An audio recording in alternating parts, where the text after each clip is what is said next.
మత్తయి సువార్త 7వ అధ్యాయం 24వ వచనం నుంచి చదువుదాం. కాబట్టి ఈయన మాటలు విని వాటి చొప్పున చేయు ప్రతి వాడును బండ మీద తన ఇల్లు కట్టుకొనిన బుద్ధిమంతుని పోలియుండును. వాన కురిసెను, వరదలు వచ్చెను, గాలి విసిరి ఆ ఇంటి మీద కొట్టెను గాని దాని పునాది బండ మీద వేయబడిను గనుక అది పడలేదు.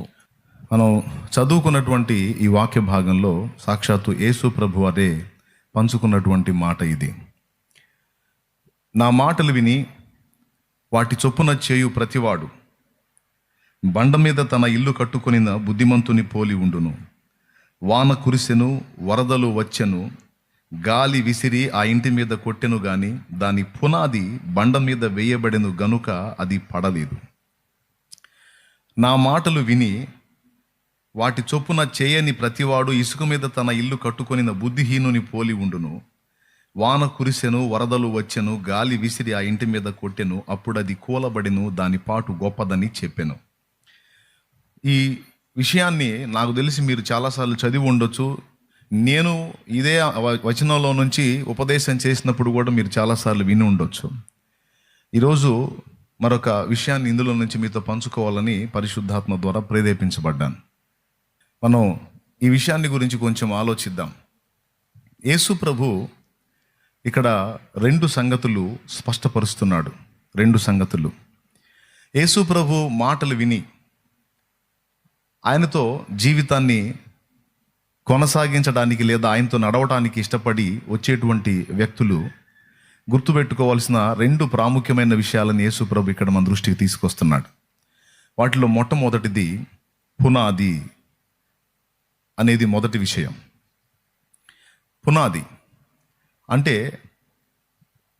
యేసు ప్రభు దగ్గరకు వచ్చి యేసు ప్రభుని నమ్ముకొని ఆయన్ని అనుసరించేటువంటి వ్యక్తులు ఏ విధమైన పునాది మీద తమను తాము కట్టుకుంటున్నారో, లేకపోతే అనేక మందిని యేసు ప్రభు దగ్గరికి నడిపించి అనేక మందిని క్రీస్తుకి అప్పగిస్తున్నటువంటి సేవకులు కూడా తమకు అప్పగించబడినటువంటి పరిచర్యను ఏ విధమైన పునాదుల మీద కట్టుకుంటున్నారో లేదా కడుతున్నారో జాగ్రత్తగా చూసుకోవాల్సినటువంటి అవసరత ఉంది అనేది యేసు ప్రభు మాట్లాడుతున్నాడు.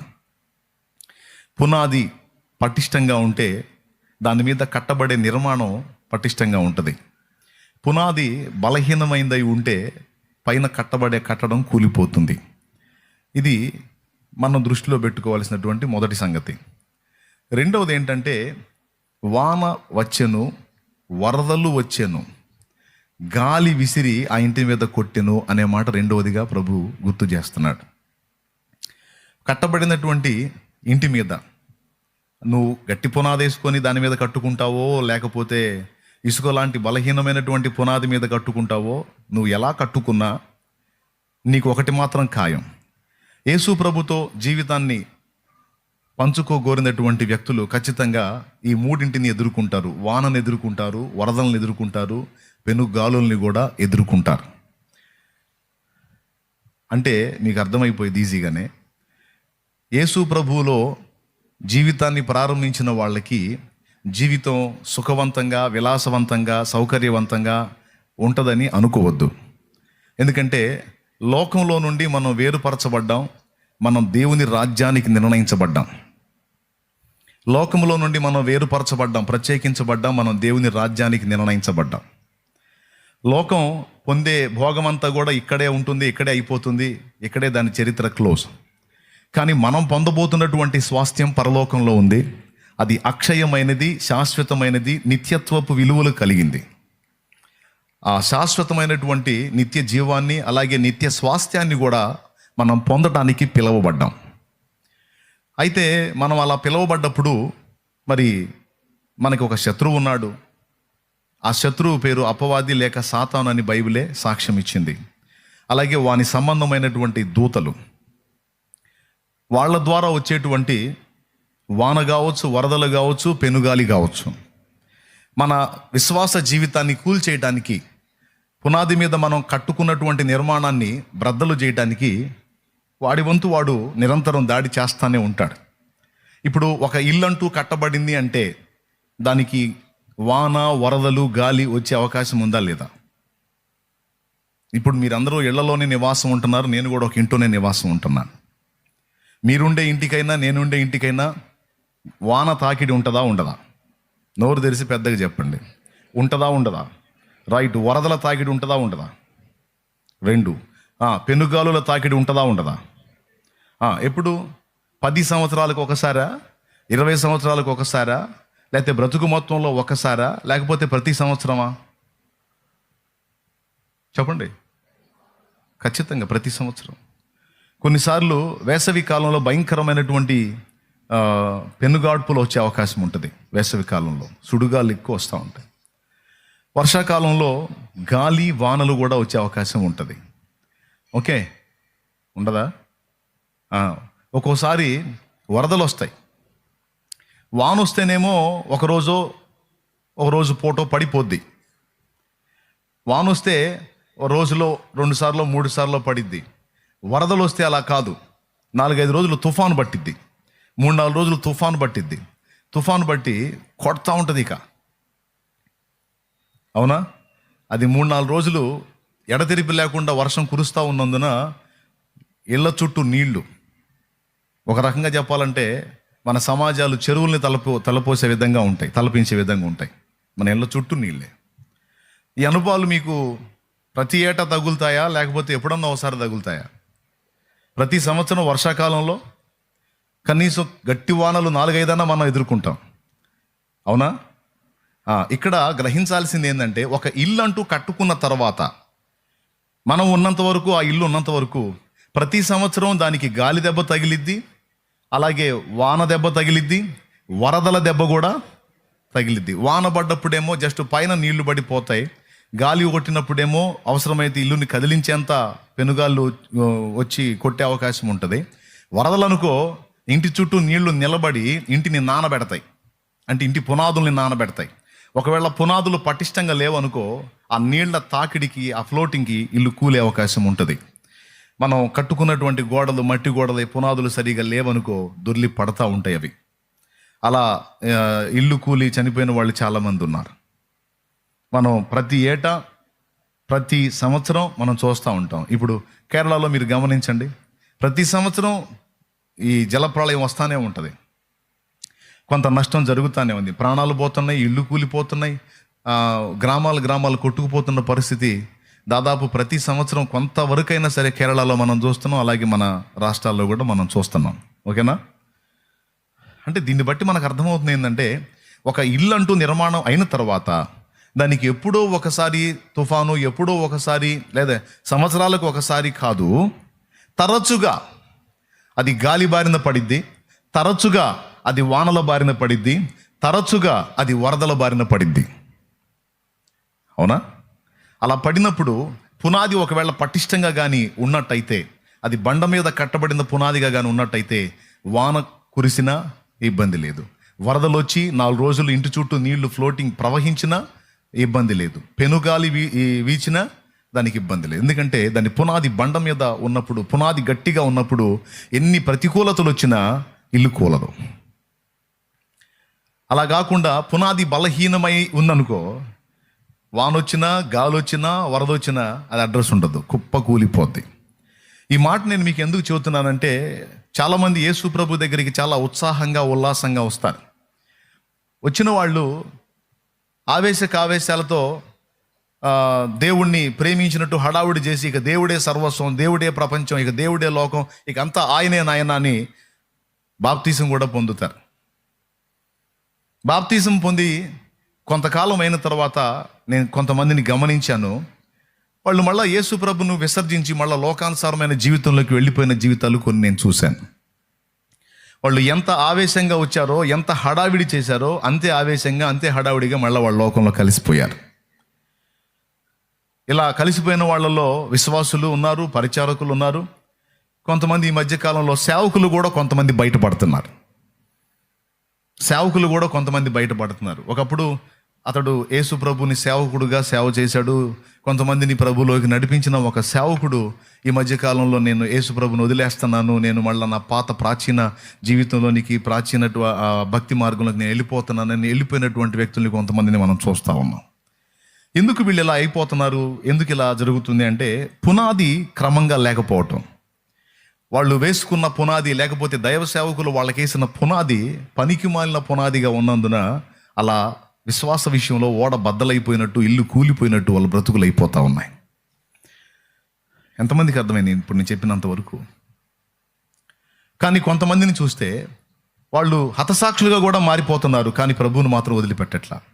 మీరు చంపండి, అవసరమైతే చచ్చిపోతాం, కానీ యేసు ప్రభువుని మాత్రం వదిలిపెట్టాం.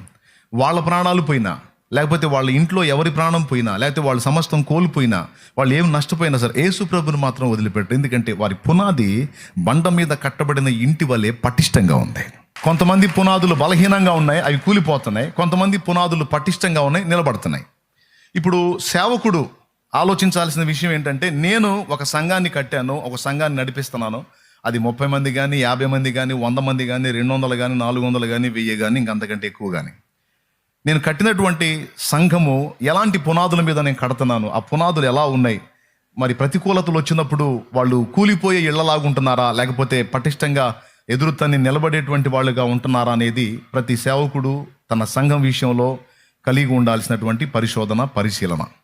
ఈ విషయంలో గ్రహింపు కోల్పోతే ఇసుక మీద ఇల్లు కట్టుకొని చివరికి అన్ని కోల్పోయినటువంటి బుద్ధిహీనులాగా నిలబడాల్సి వచ్చింది. అందుకే నా మట్టుకు నేను ఈ పునాదుల విషయంలో కాస్త జాగ్రత్తగా ఉండాలని ఆశిస్తాను. నా తమ్ముళ్ళకి కూడా, సేవకులకి, అన్నలకి, తమ్ముళ్ళకి, అందరికీ నేను అదే బోధిస్తాను. మీరు ఎవరికి బోధించినా, ఏ సంఘాన్ని మీరు కట్టినా, కట్టే సంఘము ఎలాంటి పునాదుల మీద ఉందనేది మీరు చూసుకోవాలి. కొంతమంది చాలా హడావుడిగా కనపడతారు, చాలా భక్తి విశ్వాసాలను కనపరుస్తారు, ఇక దేవుడే ప్రపంచం అన్నట్టు ఉన్నారు. కానీ నేను వాళ్ళని చూసి ఆశ్చర్యపోయిన తర్వాత వాళ్ళు ఎంత ఆసక్తిగా, నాకు తెలిసి ఒక సోదరి తన కుమార్తెకు హెల్త్ బాగలేనప్పుడు దేవుని సన్నిధికి వచ్చింది. ఆమెకి ఏదో బలహీనత, ప్రాణాంతకమైన జబ్బు వచ్చింది.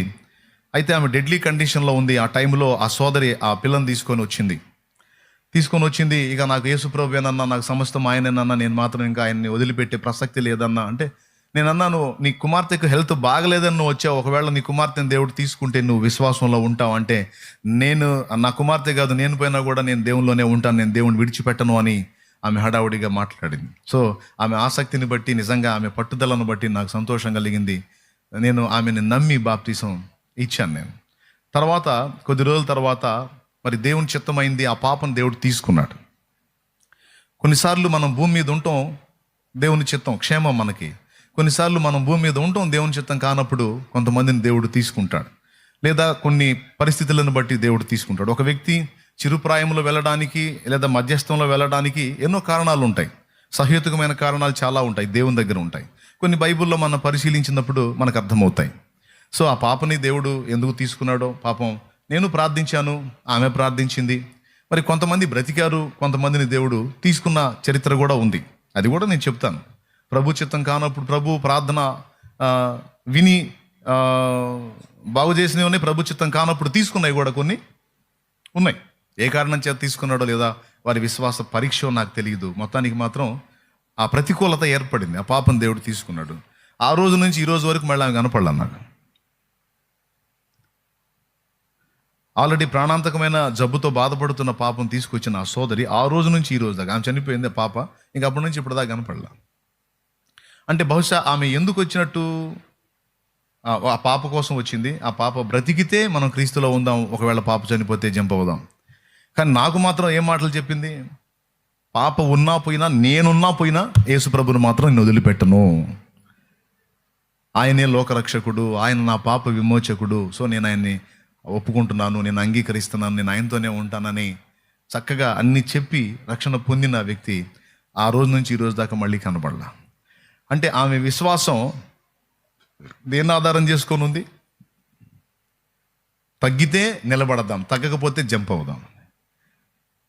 ఒక స్వస్థత కార్యం మీద ఆధారం చేసుకొని ఉంది. నేను అంటాను, స్వస్థత కార్యాలు పునాదులు కాదు. మనకు దేవుడు చేసే అద్భుతాలు, సూచక్రియలు, మహత్కార్యాలు మనకు పునాదులు కాదు. మనకు పునాది ఏంటంటే సత్యవాక్యం, సత్యం. యేసు ప్రభు దగ్గరికి వచ్చినప్పుడు, బాగా వినండి, యేసు ప్రభు దగ్గరకు వచ్చినప్పుడు చాలామంది ఎలాంటి పరిస్థితుల్లో వస్తారంటే, ఇబ్బంది, అప్పులు, ఆర్థిక సమస్యలు, రోగాలు, జబ్బులు, నానా విధమైన ఇబ్బందులతో వస్తారు. ఎందుకు? అన్ని గుళ్ళకు పోయినట్టు యేసు ప్రభు గుడికి కూడా పోదాం, ఎన్ని తిరిగాం తగ్గలేదు, సమాధానం రాలేదు, యేసుప్రభు దగ్గర వచ్చిద్దేమో అని సహజంగా వస్తాను. నేను కూడా ప్రారంభంలో చర్చికి వెళ్ళినప్పుడు నేనున్న బాధల్లోంచి నన్ను యేసుప్రభు విడిపిస్తాడేమో అన్న ఆలోచనతోనే నేను వెళ్ళాను. యేసుప్రభు దగ్గరికి వెళ్ళిన తర్వాత నేను ఒక పని చేశాను. సరే, ఇప్పుడు ఆయన నా బాధలు తీసేస్తాడా, అందరితో పాటు నేను కూడా మోకాళ్ళు వేద్దాం, అందరితో పాటు నేను కూడా స్తోత్రాలు చేద్దాం, అందరితో పాటు నేను కూడా ప్రార్థన నేర్చుకొని ప్రార్థన చేద్దాం అని సహజంగా అనుకుంటాను. నేను అలా కాకుండా అసలు యేసుప్రభు దగ్గరికి వచ్చాను. ఇంతకు యేసుప్రభు ఎవరు? యేసుప్రభు నా కోసం ఏం చేశాడు? యేసుప్రభు ఎందుకు నిజమైన దేవుడు? లోకంలో ఇంతవరకు నేను సేవించిన వాళ్ళకి యేసుప్రభుకున్న వ్యత్యాసం ఏంటి? ఇప్పుడు ఆయన గురించి తెలుసుకుంటే కదండి మన పునాది పటిష్టంగా ఉండేది. ఇప్పుడు అసలు ఆయన ఎవరు, ఆయన నా కోసం ఏం చేశాడు, ఆయన వల్ల నాకు వచ్చేటువంటి ప్రయోజనం ఏంటి, నేను ఆయన కొరకు చేయాల్సింది ఏంటి అనే విషయాల్లో స్పష్టత లేకుండా ఏదో అందరూ పోయారు నేను పోయాను, అందరూ వచ్చారు నేను వచ్చానంటే అది గుడ్డి విశ్వాసం, అది మూఢత్వం, మూఢ విశ్వాసం. ఈరోజు ఇక్కడ కూర్చున్న మీలో కొంపదీసి ఎవరన్నా ఆ బాపతగా వస్తే దయచేసి ఇప్పుడు నేను చెప్పిన విషయాలు మీరు గ్రహించాలి. నేను చర్చికి వెళ్ళినప్పుడు అలాంటి అంధవిశ్వాసంతో సహజంగా అందరూ వెళ్ళినట్టే నేను కూడా వెళ్ళినా, అక్కడికి వెళ్ళిన తర్వాత దేవుడు నా మనోనేత్రాలు వెలిగించాడు. ముందు ఆయన నాకేం చేస్తాడు, నా అప్పులు తీరుస్తాడా, సమస్యలు తీరుస్తాడా, బాధలు తీరుస్తాడా అనే సంగతి పక్కన పెట్టి అసలు ఇంతకీ ఈయన ఎందుకు దేవుడు, ఎప్పుడు దేవుడు, ఎలా దేవుడు, నేను మొక్కే వాళ్ళకి ఇతనికి ఉన్న వ్యత్యాసం ఏంటి, నేను ఎందుకు ఇతన్ని ఫాలో అవ్వాలనేటువంటి విషయాన్ని నేను స్పష్టంగా తెలుసుకోవాలనుకున్నాను. ప్రభు నాతో మాట్లాడాడు, కార్యాలు చేశాడు. అయితే అవన్నీ పక్కన పెట్టి నేను ఆయన్ని స్పష్టంగా తెలుసుకోగోరాను. ఎందుకంటే పునాది బలంగా ఉండటం కోసం. ఒకవేళ అందరిలాంటి ఇతను కూడా అయి ఉంటే, అందరితో పాటు ఇతను ఒకటి అయి ఉంటే నెక్స్ట్ ఇంకొకరిని ఎవరిని దేవులాడుకోవాలన్న ఆలోచన కూడా ఉంటుంది కదా. స్తోత్రం. ఇప్పుడు 100 తిరిగి 101వ దానికి వచ్చాం. ఇది కూడా మిగిలిన 100 లాంటిదే, ఈ 101వది కూడా అనుకుంటే ఇంకా 102వ దాన్ని దేవులాడుకుంటాం కదా. అందుకని అసలు ఏం సంగతి ఏందో తెలుసుకుందామని యేసు ప్రభు యొక్క వ్యక్తిత్వాన్ని, ఆయన దేవత్వాన్ని, ఆయన ప్రేమతత్వాన్ని, మానవ జాతిని రక్షించడం కోసం ఆయన చేసినటువంటి కార్యాన్ని, అసలు యేసు ప్రభుని ఒకడు ఎందుకు నమ్ముకోవాలి అనే ముఖ్యమైన పాయింట్ని తెలుసుకోవడానికి దేవుడు నాకు మనోనేత్రాలు వెలిగించాడు. యేసు ప్రభుని నమ్ముకోక ముందు శ్రమ పొందాను. యేసు ప్రభును నమ్ముకున్న తర్వాత కూడా చాలా శ్రమలు వచ్చినాయి, ఎన్నో ఆటుపోట్లు వచ్చినాయి. విశ్వాస జీవితంలో ఉన్నప్పుడు వచ్చినాయి, సేవలోకి వచ్చినాక ఇంకా వచ్చినాయి. కానీ విశ్వాస జీవితంలో ఉన్నప్పుడు, అంటే ఒక విశ్వాసిగా మీలాగా వాక్యం వినే పొజిషన్లో ఉన్నప్పుడు శ్రమలు వచ్చినాయి, వాక్యం చెప్పే సేవకుడిగా మారినప్పుడు కూడా శ్రమలు వచ్చినాయి. కానీ ఎన్నొచ్చినా ఈరోజు కూడా యేసు ప్రభువును వదిలిపెట్టకుండా విశ్వాసంలో అలా నిలిచి ఉండడానికి కారణం ఏంటో తెలుసా? పునాది పర్ఫెక్ట్గా పట్టడానికి దేవుడు కృపనిచ్చాడు. పునాది గట్టిగా ఉంది. కొంతమందికి ఎలా ఉంటుందంటే భక్తి, వాళ్ళని ప్రోత్సహించే వాళ్ళు ఎవరైనా వాళ్ళతో కూడా ఉన్నప్పుడు, వాళ్ళని ప్రోత్సహించే వాళ్ళు, పురికొల్పే వాళ్ళు, పుషప్ చేసేవాళ్ళు ఎవరైనా వాళ్ళతో ఉన్నప్పుడు వాళ్ళ భక్తి బలంగా ఉంటుంది. వాళ్ళు చాలా ఆత్మీయంగా ఉంటారు, చాలా ప్రోత్సాహకరంగా ఉంటారు, చాలా దేవాసక్తి కలిగి ఉంటారు.